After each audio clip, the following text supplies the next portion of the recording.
पेड़ के नीचे एक बंदर और एक बंदरी दोनों बैठी हुई थी जंगल में। बंदरा को बंदरी ढील हेल रहा था। उसी वक्त सुनहरा मौसम था। उस पेड़ पर एक सुग्गा आके और सुगनी दोनों बैठा। सुगना और सुगनी देख रहा है कि दोनों बंदरा और बंदरी इतना प्यार से ढीला हे रहा है और इतना प्यार से दोनों आनंद ले रही है जो जीवन में आनंद मिलता है। तो सुगना और सुगनी आपस में बतिया रहा है कि जानते हैं सुगा जी, जो इस समय ये जो तालाब है, इस तालाब में जो भी कूदेगा नहाएगा ना, वह एक 12 बरस के कंचन राजकुमारी बन जाएगी, और जो अगर मर्द नहाएगा वो 16 बरस का कंचन राजकुमार बन जाएगा। तो कह रहा कि ऐसा बात, तो कह रहा कि हाँ ऐसा बात। सब बात बंदरा और बंदरी दोनों सुन रही थी। तो बंदरी बोलता है बंदरा से, अजी सुनते हैं इस समय ऐसा बीत रहा है कि जो इस तालाब में नहाएगा तो मनुष्य का रूप धर लेगा जानवर से। कोई भी पंछी नहाएगा जीव वो मनुष्य हो जाएगा। अगर नारी नहाएगी तो राजकुमारी हो जाएगी, और मनुष्य आदमी नहाएगा मर्द तो राजकुमार बन जाएगा। दोनों ये सब बात अपने मन में दोनों बतिया रही है। तो बंदरी के चला ना दोनों को नहाए। तो बंदरा कहे जाना जाना तू नहा करना। तो कह कि ना तू नहा हो ना जी। तो ना हमने सुना ये सब बकवास है, कौन जाए ठंडा में नहाए। इतने में बंदरी कहा कि ठीक है चल हम नहाइयो। तो क्या कि वो नक्षत्र बीत रहा था वैसा कि उस नक्षत्र में जो नहाएगा वो बन जाएगा। सब नक्षत्र उस तरह के नहीं बीतता है। आजकल दोस्तों बहुत सा देखिएगा नक्षत्र कि कुछ ऐसा नक्षत्र बीतता है कि जिसमें कोई शुभ मुहूर्त निकलता है, शुभ काम कीजिएगा तो बहुत आगे का प्रगति होता है। उसी तरह वो मुहूर्त निकला था, उस समय बीत रहा था। वैसी करते करते क्या किया कि बंदरी कूद गया। कहा कि तू आगे नहा तो तू नहा। तो बंदरी कूद गया और कर बाद वो बन गया राजकुमारी, 12 बरस के कंचन एकदम राजकुमारी। अब ये देखकर बंदरा का होश आवास उड़ गया और भूला गया।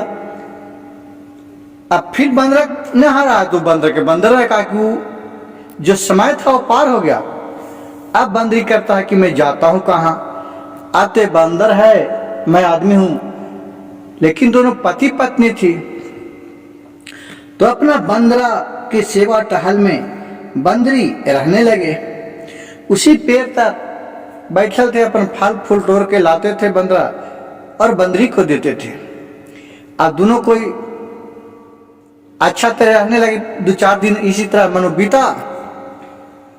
उसके बाद वहां का राजा था जो जंगल में शिकार खेलने के लिए निकला हुआ था। उसको वही राजकुमारी पर नजर गया। राजकुमारी इतना सुंदर थी क्योंकि वो देवों के परी लगती थी, जैसे स्वर्ग से आया है। उसको देखकर राजा था जो मोहित हो गया, क्या ये बंदरा की जगह पर ही राजकुमारी क्या कर रही है। तो गया तो राजकुमारी से बोला राजा कि क्या करे यहाँ, किसको खोज रही है, ये चलो हमारे राज में। वो आने के लिए नहीं गच्छी, क्योंकि अपने पति के छोड़ के कैसे जाता है। राजा को बहुत समझाने पर भी राजकुमारी नहीं गच्छी उसके साथ चलने के लिए। राजा ने क्या सोचा कि अब ऐसे तो नहीं होगा, तब इसको अपने बल से ले जाएंगे। तो एक जूता गिरा दिया। राजा घोड़ा पर बैठा था, कहा कि ठीक है नहीं जाएगी, कम से कम जूता तो मेरा दे दीजिए। तो कहा कि नहीं ले लीजिए। बहुत रिक्वेस्ट राजा किया तो जूता देने के लिए लड़की आई, बंदरी तो ये थी, वो जूता देने के लिए राजा को हाथ बढ़ाया तो राजा क्या किया कि हाथ खींच के और राजकुमारी के अपने साथ बैठा के और अपने महल में ले चल गया। अब क्या दोस्तों, चाहे कोई भी जात हो तो अपना पति पत्नी अपना पति होता है। अब उसके पीछे देख रहा है बंदरा कि मेरा औरत के लेके भागल जा रहा है, तो उसके पीछे बंदरा धौगल धौगल धौगल धौगल चल गया, वो भी साथ साथ जहां राजमहल में। अब वहां बंदरा को देखकर सब बंदरा को बंधक बना लिया। फिर जो रानी को राजा लाया था बंदरी को, वो बोली कि ठीक है, मैं तो आपसे शादी करूंगा और आपके साथ रहूंगा उसी शर्त पर कि हमको 12 बरस तक हमें सदा व्रत बांटूंगा और मैं जब तक रहूंगा अपने साथ में बंदरा को रखूंगा और आपको राजा हमारे साथ टच नहीं करना है। अगर टच कीजिएगा तो मेरा क्रोध से तुम जल के भस्म हो जाएगा। इससे भी राजा बहुत डर बैठा, क्योंकि नारी का जबरदस्ती करना गुनाहों का ढेर के है। इसलिए नारी को कभी भी किसी को तो उसको प्रेम पूर्वक आदर सत्कार के साथ उसको मना दना के जो करते हैं वो सही होता है। अब ए रानी बोली कि ऐसा कीजिए कि हमको एक महल बनवा दीजिए, मैं बंदरा के साथ उसी में रहूंगा। उसी दिन कुछ दिन में उसको महल बनवा दिया, बंदरा के साथ बंदरी जो राजकुमारी थी वो रहने लगी और उसको बहुत सेवा टहल करता था। यह देखकर राजा को बर्दाश्त नहीं हुआ और क्या किया कि उसको धीरे धीरे डंडा मार मार के और भगा दिया बंदरा को। अब बंदरा को बहुत अफसोस लगे लगे कि अब कैसे जाऊं कैसे जाऊं। फिर हो गया, फिर ओहे तालाब के पास चल गया कि चलते हैं कहीं, फिर वो सब में उतरो तो मैं आदमी बन जाऊं। फिर उसमें छलांग लगाया। उसी तरह 2-4-10 दिन किया, बाकी वो तो समय नहीं, वो मुहूर्त नहीं बीत रहा था वैसा कि आदमी बन सका। एक दिन अनहोनी के बात है कि बंदरा छलांग लगाया उसी में, तो उसी में वह रह गया, मनो मर गया, वहां मर गया। और उसके बाद जो उसको आत्मा था वो फिर दूसरा जन्म ले लिया, दूसरे राजा के घर जन्म ले लिया बंदरा ध्वजे उसके बालक के रूप में। और वहां उस बालक का उसका राजा का एक भी लड़का नहीं था। जब लड़का पैदा लिया तो अच्छा ऋषि मुनि को ज्योतिष को बुलाया और इसका नाम उच्चारण करवाया। तो सब ब्राह्मण ने उसको बोला कि इसका नाम आ पर आता है, इसका नाम आदित्य रख दीजिए। तो उन्होंने राजा अपने बेटा को नाम आदित्य रख दिया। अब दोस्तों यहां से नया ही कहानी का मोड़ ले लेता है। क्या होता है कि जो आदित्य नाम धरा वो पिछले जन्म का उसको याद था कि मैं क्या था और मेरा कहाँ शादी हुआ है, उसको टोटल याद है मैं किस में है, मेरा औरत कहाँ है। और वो दो जो डेली बढ़े, दिन दोगुना रात चौगुना बढ़ने लगा। जब वो 10-12 साल के हो गया उसको अपना खोजा कि चलो अपना मैं बीवी के पास चलते हैं, लेकिन इस भेष में तो चिन्हेगा कोई नहीं।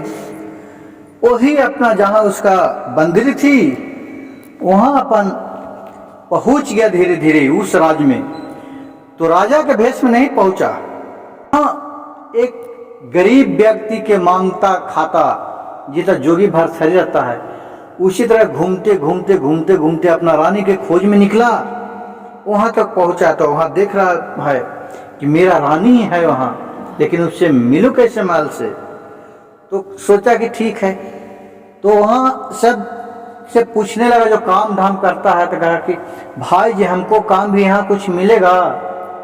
कहा कि हाँ मिलेगा, राजा के जब यहाँ बात है तो आपके हिसाब से यहाँ 10 को रोज मजूर रहता है। कहा कि ठीक है हमको भी काम धरा दीजिए ना। क्योंकि ठीक है, मंत्री से पूछ के धरा देते हैं। तो मंत्री से पूछ के वहाँ जो महल था उसका बगल में एक सामुदायिक भवन बन रहा था, उन्हें उसको काम धरा दिया आइटा ढोने के लिए। अब रोज ये राजा के लड़का था आदित्य, रोज अपना खाना वाना खाता था और अपने औरत को एक नजर देखता था और अपने आइटा ढोते रहता था। अब कहा कि अब रोज तो देखता हूँ, अब उससे मिलूं कैसे? अब मिलने का तो हिम्मत नहीं है। कहा कि पहले बांदर था, अब आदमी हो गया। कहा कि अच्छा। और जो बंदरी को लाया था राजा, उसका लोग प्यार से श्रृंगा रानी कहते कहते उसका रानी श्रृंगा नाम पड़ गया। अब ये सब वहां गया तो देख रहा है कि वो रानी है, वो मेरे ही औरत है, तो उसको नाम, फिर धीरे धीरे उसको नाम जान गया, उसको रानी श्रृंगा नाम इसका है। तो ये आइटवा ढोता था और ये अपना दुख बेचारा सुनाता था, कहता था। तो यहाँ एक दोहा, बहुत अच्छा ही दोहा कहने को तात्पर्य मिलता है।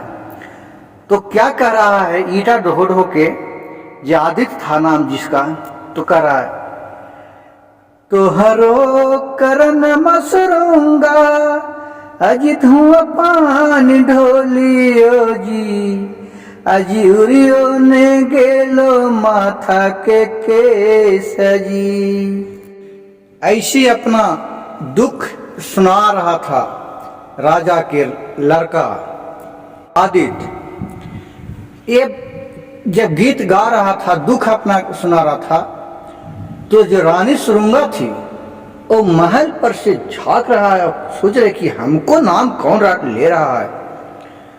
ये बात सुनकर उसको फिर शाम हुआ तो नौकर दिखा, बुलाया कि जो वेटर ढो रहा था उस आदमी को क्या नाम है?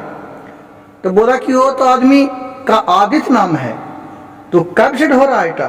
क्योंकि अभी तो 4 दिन हुआ है रानी साहब। क्योंकि ठीक है, उसको थोड़ा बुला के लावो। तो राजा रानी की आज्ञा सुनकर नौकर गया और उसको बुला के लाया कि आपको रानी श्रृंगा बुला रही है।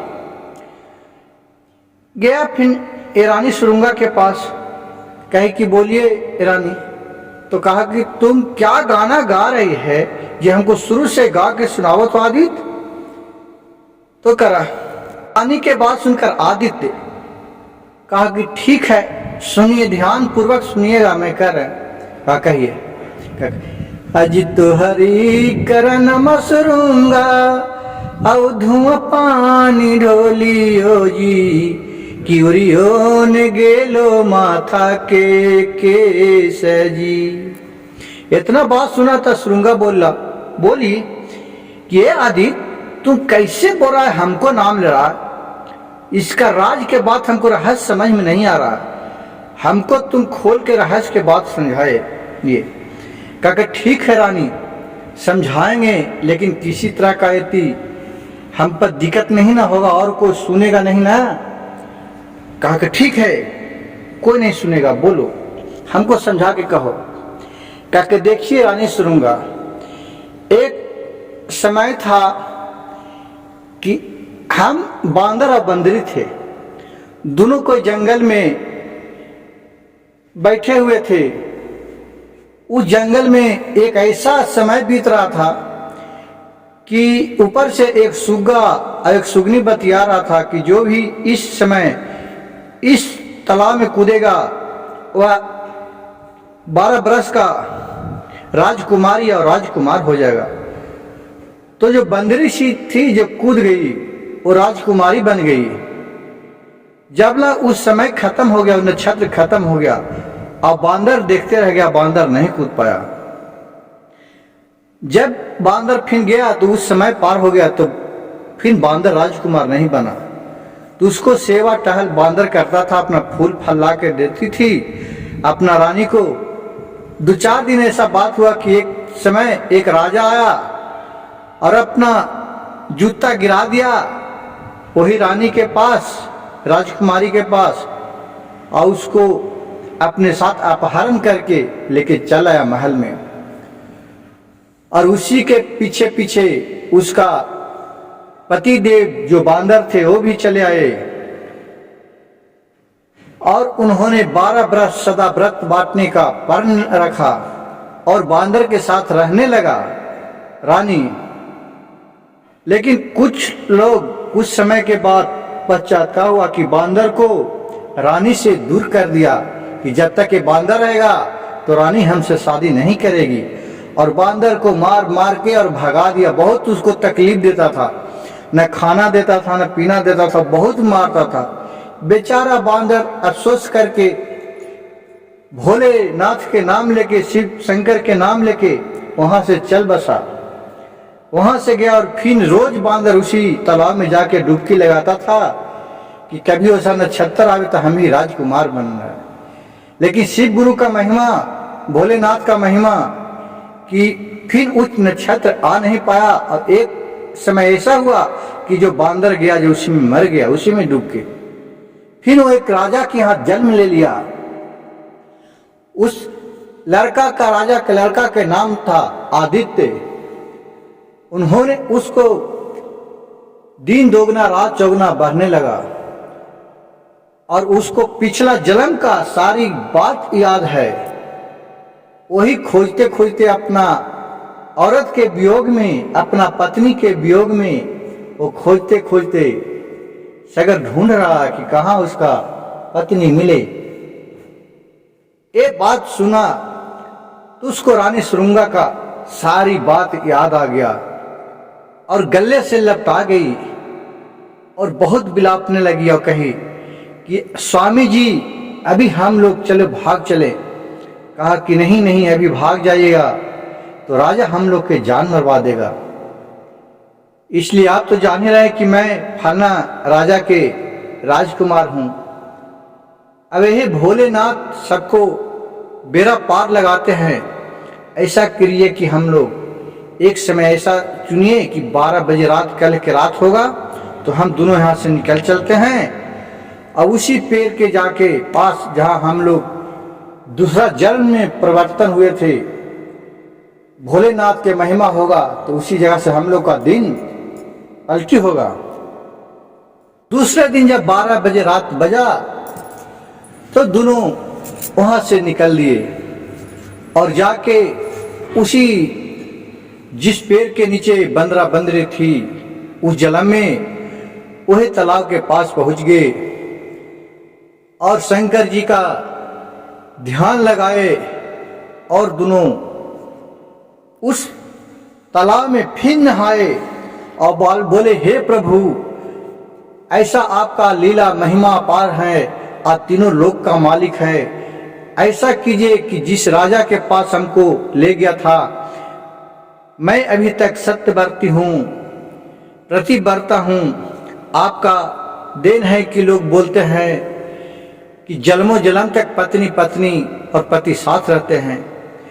हम लोग भी एक दूसरे से हिगरना नहीं चाहते हैं। शिव गुरु शिव शंकर भगवान उन्होंने लगाए डुबकी, और जितना पहले का बात था उन लोग दूसरा रूप में आगे, देवता के रूप में दोनों, और दोनों फिर आदित्य और वो दोनों राजा के पास गए। आदित्य अपने माँ बाप के पास गया और वहां जाकर अब राजमहल में पहुंचा तो सब देख के चकित होने लगा कि ये कौन है, ये कौन है। और जब आदित्य वहां से भागे थे तो उसको माँ पिताजी बहुत खोजवाए थे लेकिन नहीं मिल पाया था। इस रूप में देखकर आदित्य बोला कि पिताजी, मेरा नाम आदित्य है, आपका मैं पुत्र हूं और मैं ये शादी करके लाया हूं, ये आपका पुत्र है। इतना जब सुना तो पिता खुशी से रहल नहीं गया, गले में लपटा गए और बेटा पुत्रों का आशीर्वाद दिया। फिर उसकी इज्जत प्रतिष्ठा के साथ अपने घर को, बहू को महल में भेजाए नौकर दासियों के द्वारा, और फिर अपने माता से मिली और वहां बहुत सुखी संपन्न से फिर सास पुतों भी पूरा हिल मिल गई। और लग भी नहीं करे कि हम लोग की जन्म के हैं। क्या कि शिव गुरु का महिमा अगम अपार होता है। राजा था, उसका रानी भी थी, वो भी बहुत शिव भक्त थी। अब दोनों सास पुतोह नित्य दिन उठते थे और कुछ नहीं तो शिव भगवान के, शिव शंकर भोलेनाथ के नाम ले बिना नहीं रहते। सबसे पहले शंकर जी का नाम लेते थे और उनका राजपाट दिन दोगुना रात चौगुना बढ़ने लगा और किसी चीज का उसका राज में कमी नहीं रहे। सब जनता खुश रहे। अब इसी तरह खुशी खुशी दोनों रहने लगे।